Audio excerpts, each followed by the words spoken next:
26 जनवरी 2026 को Renault India में नई जनरेशन डस्टर लॉन्च करने जा रही है।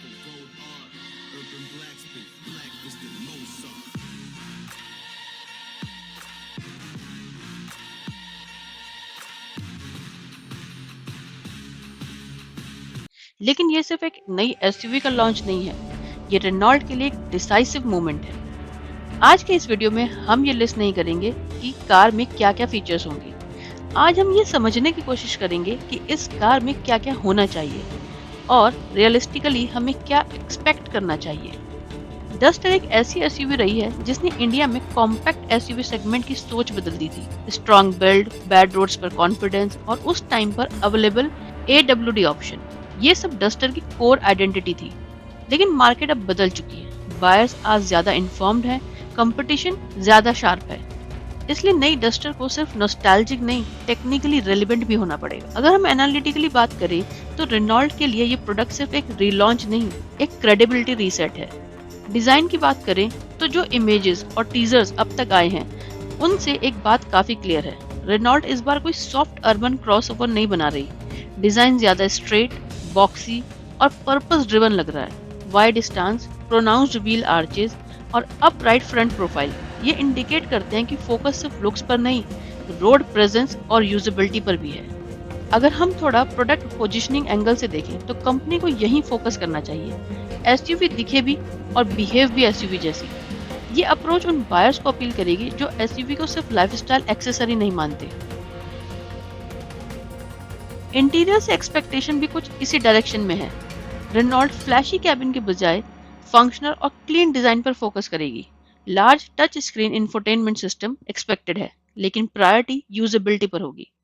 क्लियर यूआई, रीडेबल फोन्स और wireless smartphone connectivity. Digital instrument cluster driver को एसेंशियल इंफॉर्मेशन दे बिना अननेसेसरी डिस्ट्रैक्शन के। अगर प्रोडक्ट प्लानिंग पर्सपेक्टिव से देखा जाए तो टेक्नोलॉजी का पर्पस यही होना चाहिए, ड्राइविंग एक्सपीरियंस को सपोर्ट करना। सनरूफ को लेकर सवाल इसलिए ज्यादा है क्योंकि इंडियन मार्केट में बायर माइंडसेट बदल चुका है।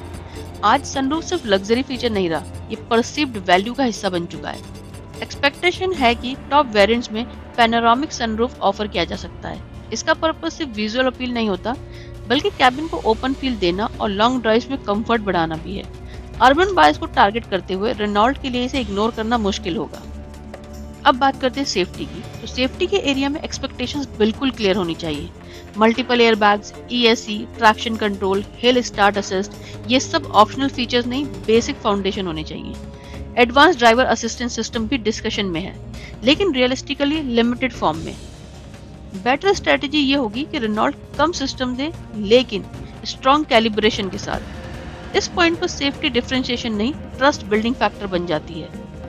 AWD डस्टर के लिए सिर्फ एक फीचर नहीं, इमोशनल कनेक्ट है। टेक्निकली AWD का मतलब होता है बेटर ट्रैक्शन, बेटर कंट्रोल और कॉन्फिडेंस, स्पेशली ब्रोकन रोड्स या लो ग्रिप सरफेसेस पर। लॉन्च के टाइम AWD आना डिफिकल्ट लगता है, कॉस्ट और वॉल्यूम्स के कारण, लेकिन यहीं पर डस्टर एक टर्निंग पॉइंट क्रिएट कर सकती है।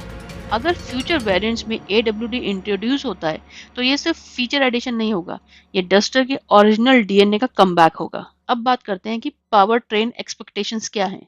तो इंजन ऑप्शंस में टर्बो पेट्रोल सेटअप एक्सपेक्टेड है, पॉसिबली माइल्ड हाइब्रिड असिस्टेंस के साथ। फोकस एक्सट्रीम परफॉर्मेंस पर नहीं, बैलेंस आउटपुट पर होना चाहिए। Smooth city drivability, confident highway cruising और acceptable fuel efficiency. Transmission options में आपको मैनुअल और ऑटोमेटिक दोनों एक्सपेक्टेड है। अब बात कर लेते हैं प्राइसिंग की, तो प्राइसिंग स्ट्रैटेजी बहुत मैटर करती है इसके लिए। प्राइसिंग इस पूरी एसयूवी का सबसे क्रिटिकल एलिमेंट हो सकता है। एक्सपेक्टेड रेंज 12 से 20 लाख के बीच मानी जा रही है। इस ब्रैकेट में कंपटीशन काफी स्ट्रांग है, इसलिए रेनॉल्ट को वैल्यू प्रोपोजिशन बिल्कुल क्रिस्टल क्लियर रखना होगा। स्ट्रांग फंडामेंटल्स, सेंसिबल फीचर्स और क्लीन वेरिएंट स्ट्रैटेजी। अगर प्राइसिंग रियलिस्टिक रही तो डस्टर नेचुरली बायर की शॉर्टलिस्ट में आएगी। ओवरऑल नई डस्टर से एक्सपेक्टेशन हाइप की नहीं, राइट डिसीजन की है। अगर Renault design, safety, powertrain और प्राइसिंग के बीच सही बैलेंस अचीव करती है तो ये एसयूवी सिर्फ मार्केट में एंट्री नहीं करेगी, एक स्ट्रॉन्ग कमबैक स्टेटमेंट बन सकती है। चलिए, अब आपका पर्सपेक्टिव जानना इंटरेस्टिंग होगा। आपके हिसाब से नई डस्टर का सबसे क्रिटिकल फैक्टर क्या होना चाहिए? प्राइसिंग, सेफ्टी, AWD या overall power train strategy? Comments में अपनी ओपिनियन ज़रूर शेयर करिएगा। Thank you for watching. आपका दिन मंगलमय हो।